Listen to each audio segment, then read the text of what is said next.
ACB వాళ్ళు ఎన్ని ప్రశ్నలు అడిగారు. నాకు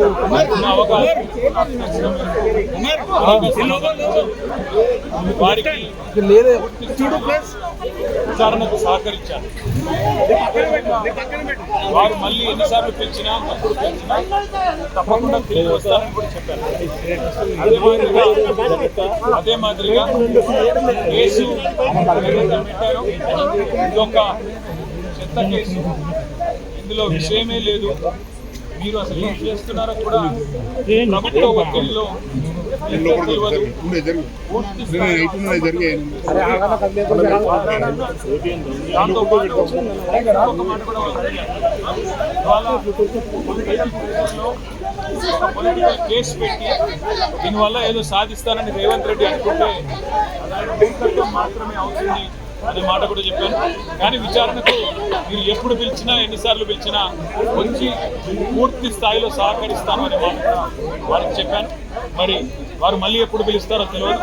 ఎప్పుడు పిలిచినా అప్పుడు మళ్ళీ వచ్చి సంతృప్తికరంగా వారికి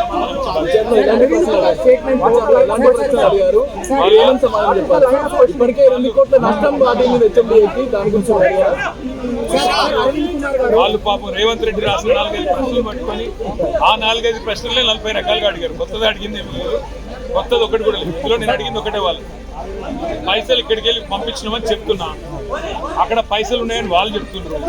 కరప్షన్ ఎక్కడ ఉంది అని అడిగినా సమాధానం లేదు.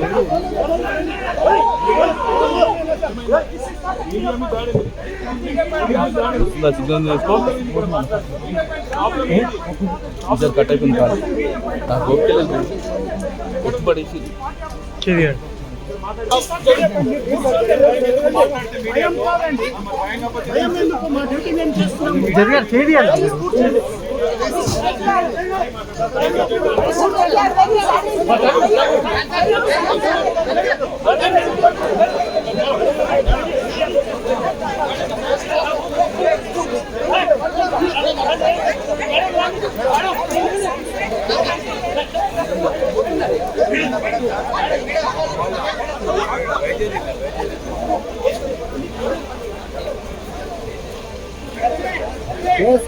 బయటకు వెళ్తున్నటువంటి దృశ్యాలు కూడా మనం చూడొచ్చు. ప్రస్తుతం విచారణ అయితే కంప్లీట్ అయింది. కేటీఆర్ బయటకు